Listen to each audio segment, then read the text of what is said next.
السلام عليكم ورحمة الله تعالى وبركاته. بسم الله الرحمن الرحيم. الحمد لله رب العالمين.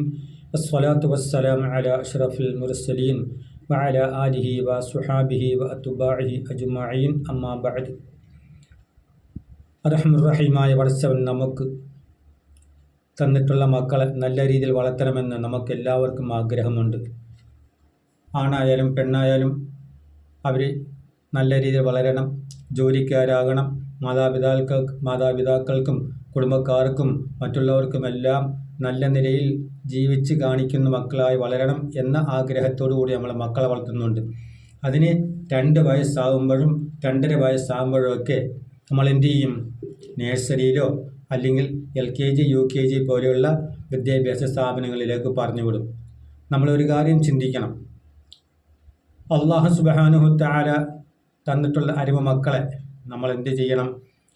ആ നഴ്സറിയിലേക്ക് വിടുന്നതിന് മുമ്പ് അല്ലെങ്കിൽ LKG UKG ചേർക്കുന്നതിന് മുമ്പ് അവർക്ക് അള്ളാഹുവിൻ്റെ നാമം അവരെ കൊണ്ട് പറയിപ്പിക്കുക, അല്ലെങ്കിൽ അവരെ കൊണ്ട് എഴുതിപ്പിക്കുക.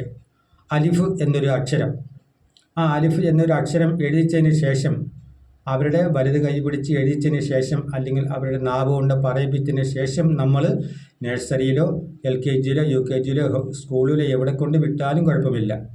അതിന് നമ്മളാരും ഓർക്കാറില്ല, അത് മറന്നുപോകും. ആ കുഞ്ഞിനെ നമ്മൾ ഭൗതികമായ എന്തെങ്കിലും ഒരു വിദ്യാഭ്യാസത്തിന് വേണ്ടി അല്ലെങ്കിൽ ദീനിയായ കാര്യങ്ങൾ പഠിപ്പിക്കുന്നതിന് വേണ്ടി നമ്മൾ എപ്പോഴാണ് ഓർമ്മ വരുന്നത്? ഒരു 10 വയസ്സാകുമ്പോൾ അവനെ മദ്രസയിൽ ചേർക്കണമല്ലോ, അല്ലെങ്കിൽ അവളെ മദ്രസയിൽ ഓതാൻ വിടണമല്ലോ എന്ന് കരുതി നമ്മളൊരു 10 വയസ്സാകുമ്പോൾ മദ്രസയെ കൊണ്ട് ചേർക്കും. അപ്പോഴീ കുട്ടി സ്കൂളിൽ എത്രയായി? 4ലോ 5ലോ ഒക്കെ ആയി. അപ്പോൾ ആ കുട്ടി ഉസ്താദ് എന്തെങ്കിലും ഒരു കാര്യം പറഞ്ഞു കൊടുത്താൽ അലിഫോ ബായോ അല്ലെങ്കിൽ അള്ളാഹു എന്നോ മുഹമ്മദ് റസൂലുള്ളാഹി എന്നോ അല്ലെങ്കിൽ മലക്കുകളുടെ പേരോ മറ്റുള്ള അമ്പിയാവുലിയാക്കന്മാരുടെ പേരോ ഒക്കെ പറയുമ്പോഴേ ഈ മക്കൾ വാ പൊളിക്കുന്നു. കാരണം ഇവരുടെ വായിൽ നിന്ന് ആദ്യം കേട്ടത് എന്താണ്? ഹരി, ശ്രീ എന്നുള്ള അക്ഷരങ്ങളാണ് അവർ കേട്ടിട്ടുള്ളത്. തന്നെ അതുപോലെ ഇസ്ലാമായി വളരേണ്ട മക്കൾ നല്ല രീതിയിൽ തന്നെ വളർന്ന് നമ്മൾ ആഗ്രഹിക്കുന്ന രീതിയിൽ മക്കൾ നല്ലതായി വളർന്നു വരണമെങ്കിൽ അള്ളാഹും അവൻ്റെ റസൂലും പറഞ്ഞ രീതിയിൽ ആ മക്കൾ ഉയർച്ചയിലേക്ക് വരണമെന്നുണ്ടെങ്കിൽ ആദ്യം നമ്മൾ അള്ളാഹ് എന്ന് വേണം ആ മക്കളെ പറഞ്ഞു പഠിപ്പിക്കാൻ. അതിന് മാതാപിതാക്കൾക്ക് സമയമില്ല. അവർക്ക് അറിവില്ലാത്തവരാണെങ്കിൽ നമ്മൾ മദ്രസയിൽ കൊണ്ടുപോകണം. ഉസ്താദിനോട് പറയണം, ഉസ്താദെ നാളെ ഇൻഷാ അള്ളാഹ് കുട്ടിയെ നഴ്സറിയിൽ വിടാൻ പോവുകയാണ്. അതിനു മുമ്പ് അള്ളാഹു എന്നൊരു വാക്ക് അല്ലെങ്കിൽ അലിഫ് എന്നൊരു വാക്ക് ഉസ്താദ് ഈ കുട്ടിക്ക് പറഞ്ഞു കൊടുക്കണം അല്ലെങ്കിൽ എഴുതി പഠിപ്പിക്കണം എന്ന് പറഞ്ഞ് ആദ്യം ഉസ്താദിനെ കൊണ്ട് ചെയ്യിച്ചതിന് ശേഷം മാത്രമേ നമ്മൾ സ്കൂളിലേക്ക് വിടാവൂ. പ്രത്യേകിച്ച് ആൺകുട്ടികളെക്കാൾ നമ്മൾ ശ്രദ്ധിക്കേണ്ട പെൺകുട്ടികളെയാണ്. പെൺകുട്ടികൾ മദ്രസയിൽ അങ്ങേയറ്റം 10 വയസ്സോ 15 വയസ്സ് വരെ മദ്രസയിൽ പോകാറുള്ളൂ. ആ കുട്ടികൾ 9 വയസ്സായി കഴിഞ്ഞാൽ അവർക്ക് ഒരുപാട് കാര്യങ്ങൾ മനസ്സിലാക്കാനും പഠിക്കാനുമുണ്ട്. കുളിയുടെ ഷർത്തുകൾ, കുളിയുടെ ഫർളുകൾ, അതുപോലെ വലിയ അശുദ്ധിയുടെ കാര്യങ്ങൾ, ചെറിയ അശുദ്ധിയുടെ കാര്യങ്ങൾ, വിവാഹപ്രായം കഴിഞ്ഞ് വിവാഹം ചെയ്ത് കഴിഞ്ഞാൽ അവർ ജനാബത്ത് കുളിക്കണം. അങ്ങനെ ഒരുപാട് ഹൈദ് കുളി ഉണ്ടാവും, നിഫാസ് കുളി ഉണ്ടാവും. അതിനെപ്പറ്റിയൊക്കെ നമ്മൾ പഠിപ്പിക്കണമെങ്കിൽ ആ കുട്ടി പഠിക്കണമെങ്കിൽ നമ്മൾ മദ്രസയിൽ തന്നെ പറഞ്ഞു വിടണം. ഒരു സ്കൂളിലും ഒരു അധ്യാപകരും നീ ഇന്ന് ഹൈദ് കുളി കുളിച്ചോ അല്ലെങ്കിൽ നിഫാസ് കുളി കുളിക്കാൻ നിനക്കറിയാമോ?